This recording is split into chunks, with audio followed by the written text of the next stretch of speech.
Hello, friends, and well wishers of RKS Apex Institute of English. Once again, you are most welcome to our Apex YouTube channel.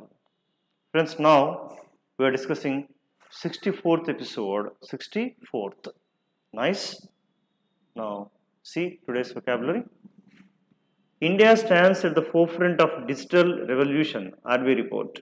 India stands at the forefront of digital revolution. Forefront అంటే ఒక ప్రాసెస్లో ముందుగా ఉండడం అంటే ముందంజ వేయడం ముందడుగు వేయడం ఇట్లాగా forefront so leading position in a particular group or activity leading position in a particular group or activity కదా see here his new job thrust him to the forefront అంటే ఆయన తీసుకున్న కొత్త జాబ్ అతన్ని అలా ముందుకి నెడుతుంది అంటే కొత్త పొజిషన్ పెద్ద పొజిషన్కి వెళ్ళేలా చేస్తుంది his new job she came to the four front as governor after the political change she came to the four front as governor after the political change అంటే రాజకీయ మార్పు తర్వాత ఆమె ఒక గవర్నర్గా ఆ పై స్థాయికి ఎదిగింది ముందుకు వచ్చింది అన్నట్టు అంతా కూడా ఐ మీన్ ఒక మంచి ఉన్నత స్థితికి ఎదిగింది అన్నట్టు she came to the four front as governor the new factory could put the town back at the forefront of steel manufacture the new factory could put the town back at the forefront అంటే ఇంతకుముందు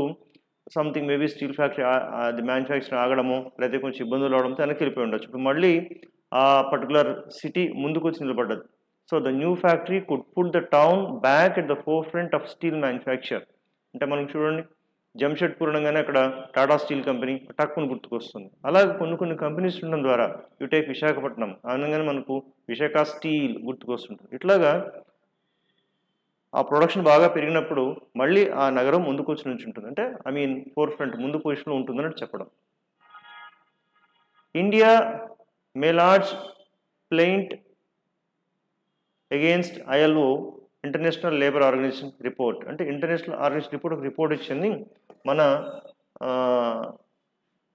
employment మన దాంట్లో ఎలా ఉంటుంది unemployment ఎలా పెరుగుతుంది అదంతా కూడా కానీ ఇక్కడ మన వాళ్ళు చెప్తారు ఐఎల్ఓ మీరు ఇచ్చే overall report plus Indian conditions report suit అవ్వదు బాబు మీ రిపోర్ట్ తప్పు అని వాళ్ళపైన ఒక కంప్లైంట్ ఫైల్ చేయబోతుంది అనమాట అప్పుడు ఇండియా మే లాడ్జ్ ఇక్కడ ఎల్ఓడిజీ లాడ్జ్ అనేది వర్బ్ ఇక్కడ వర్బ్గా తీసుకుంటే కనుక చాలా మంచి అర్థం ఏంటంటే ఒక కేసు పెట్టడానికి లాడ్జ్ వాడతారు లాడ్జ్ ఒక పుటే కేసు అన్నట్టు అనమాట ఇక్కడ to make an official complaint about something we call lodge to make an official complaint clear అలాగే పిఎల్ఏ ఏంటి ప్లెయింట్ అంటే కనుక కంప్లైంట్ అన్నట్టు complaint the US lodged a formal protest against the arrest of the foreign reporters అంటే foreign రిపోర్టర్స్ని arrest చేయడం పట్ల యుఎస్ ఒక వ్యతిరేకతను ప్రకటించింది అంటే అక్కడ వ్యతిరేకం తెలిపింది అన్నట్టు the US lodged a formal protest అంటే సాంప్రదాయంగా వాళ్ళు వ్యతిరేకం తెలిపారు ఒక లెటర్ ద్వారా కానీ ఒక న్యూస్ ఐటమ్గా కానీ తెలిపారు అంతా కూడా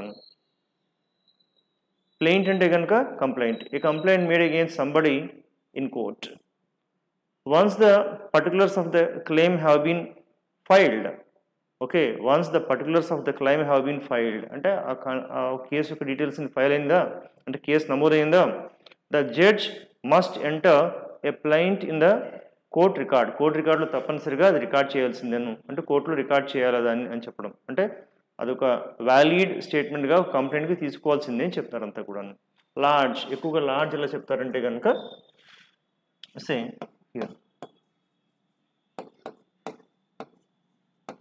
the lodge complaint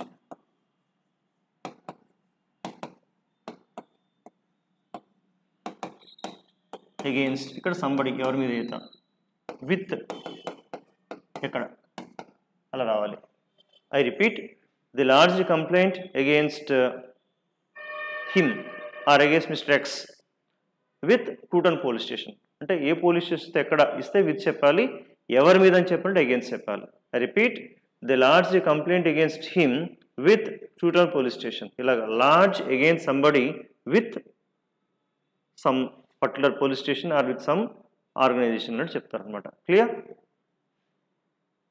so a plaint fee a plaint number a plaint record అనమాట అంటే ఆ పర్టికులర్ ఏదైతే కేసు పెట్టారో ఆ కేసు ఫీజు ఎంత కేసు నెంబర్ ఎంత కేసు రికార్డ్ ఏంటి అనేటప్పుడు ఈ ప్లెయింట్ అనే పదాన్ని వాడతారు ఎక్కువగాను 150 killed in Bangladesh student unrest new protest in the offing unrest అంటే ఇది కట్ చేసేసి రెస్ట్ లేకపోవడం అలానే కాదు. ఇక్కడ అన్రెస్ట్ అంటే కనుక అశాంతి, అంటే శాంతికి గురి చేస్తూ, అలజడికి గురి చేస్తూ, అశాంతికి గురి చేస్తుంటే కనుక దాన్ని అన్రెస్ట్ అని చెప్తారనమాట. అక్కడ unrest means a political situation in which people are angry and likely to protest or fight, అంటే అలజడి అశాంతిని సృష్టించడం, దానికి అన్రెస్ట్ అనే పదం వస్తుంది అనమాట ఇక్కడ.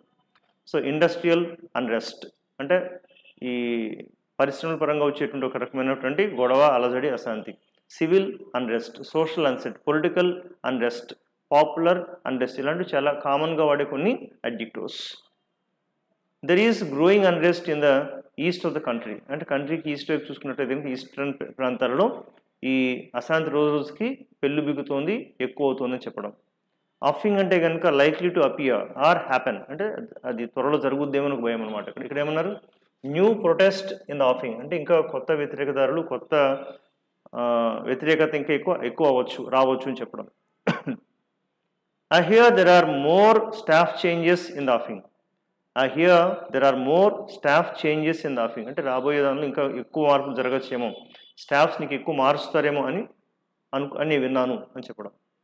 మేధా Patkar sentence in defamation case suspended. మేధా పాట్కర్ సెంటెన్స్ ఇన్ డిఫమేషన్ అంటే యాక్చువల్గా ఈవిడ పైన ఒక పరువు నష్టం దావా ఒకతను వేశారనమాట ఇక్కడ. అంటే ఈవిడ అన్నది అతన్ని, మీరు ప్యాట్రియట్ కాదు, మీరు పెద్ద కవాడ్ అని అక్కడ, అంటే మీరు దేశభక్తులు కాదు, మీరు ఒక పిరికివాడు అని ఒక కామెంట్ చేస్తుంది.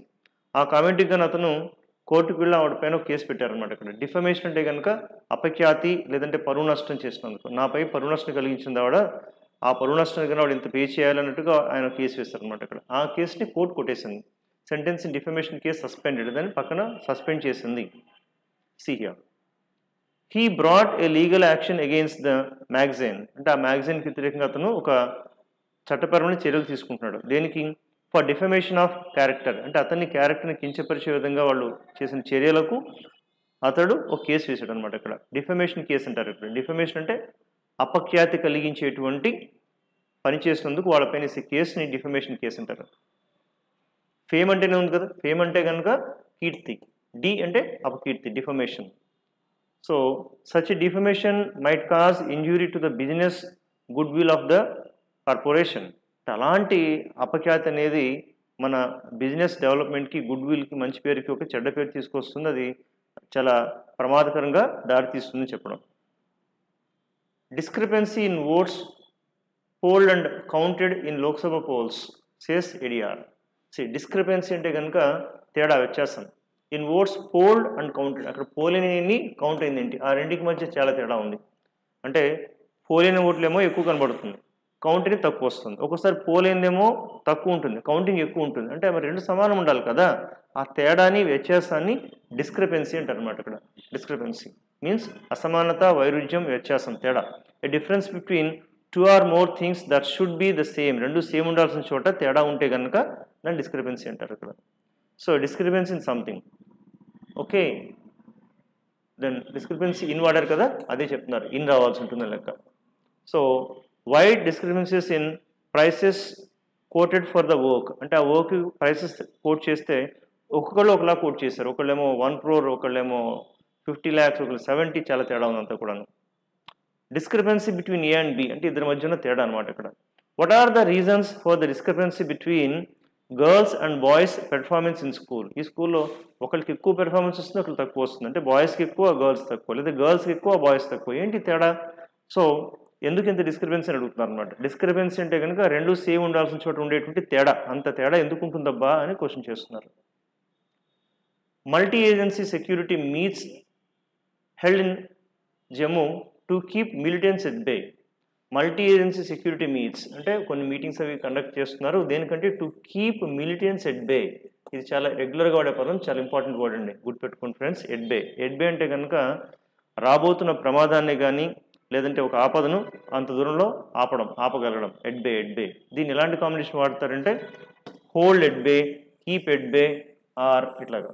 Hold or keep something or somebody at bay to prevent an enemy, ఒక శత్రువుని కానీ, or a problem from having a bad effect or bad impact, వాళ్ళని ప్రమాదం చేయకుండా, ప్రమాదం కలగకుండా ఒక దూరంలో ఆపడాన్ని ఎట్ బే అంటారు అనమాట. At bay, at bay. I'm trying to keep my creditors at bay. అయ్యో బాబోయ్, నాకు అప్పులు ఇచ్చిన ఎండబడుతున్నారు, వాళ్ళని కొంచెం దూరం ఉంచడానికి నేను ప్రయత్నిస్తున్నాను చెప్తున్నాడు అతను. I'm trying to keep my creditors at bay. She bit her lip to hold the tears at bay. ఆవిడ కన్నీళ్ళు వచ్చేస్తున్నాయి పాపం. అంటే కన్నీళ్ళు రాకుండా ఆవిడ పెదవి నొక్కి పెట్టి ఆపుకుంటుంది, అంటే రాబోతున్న కన్నీళ్ళని ఆపుకుంటుంది అంతా కూడా. At bay, at bay. She's trying to keep her tears at bay. Any further delay in census taking is perilous. Perilous అంటే కనుక ప్రమాదకరం, అంటే డేంజర్ అన్నట్టు. అంటే any further delay in census అంటే జనాభా లెక్కలు ఇంకా డిలే చేస్తే కనుక, ఇప్పటికే టెన్నిస్ దాటిపోయింది, చాలా దాటిపోయింది. నిజానికి ఎవరి టెన్నిస్కి అది లెక్క పెట్టాల్సి ఉంటుంది, కానీ చాలా లేట్ అయిపోతుంది. ఇంకా లేట్ అయితే కనుక అది ప్రమాదంలో పట్టేయచ్చు. Okay, any further delay in census taking is perilous means ప్రమాదకరమైన, very dangerous. The country roads are quite perilous. అబ్బాబ్బా, ఈ రోడ్లన్నీ చూసుకుంటే కనుక చాలా దారుణంగా ఉన్నాయి. ఇక్కడ కంట్రీ అంటే దేశం అని కాదు నాన్న, పల్లెటూరు కూడా కంట్రీ అంటారు. అంటే ఈ పల్లెటూరు రోడ్లన్నీ కూడా చాలా ప్రమాదకరంగా ఉన్నాయి అని కూడా చెప్పుకోవచ్చు. The journey through the jungle was perilous. Oh my God, ఈ అడవి గుండా వెళ్ళేటప్పుడు ఇంతకుముందు వెళ్ళాం కదా, చాలా ప్రమాదకరంగా ఉన్నది ఇది అని చెప్తున్నారు అనమాట. ఇలా friends, perilous means very very dangerous. You can say that a perilous adventure, a perilous journey, ఇట్లా ప్రమాదకరమైన ఒక సాహస యాత్ర లేకపోతే ప్రయాణం ఇట్లంతా కూడా. So friends, this all about in our today's video with some more vocabulary words we will see tomorrow. Thank you. Bye bye.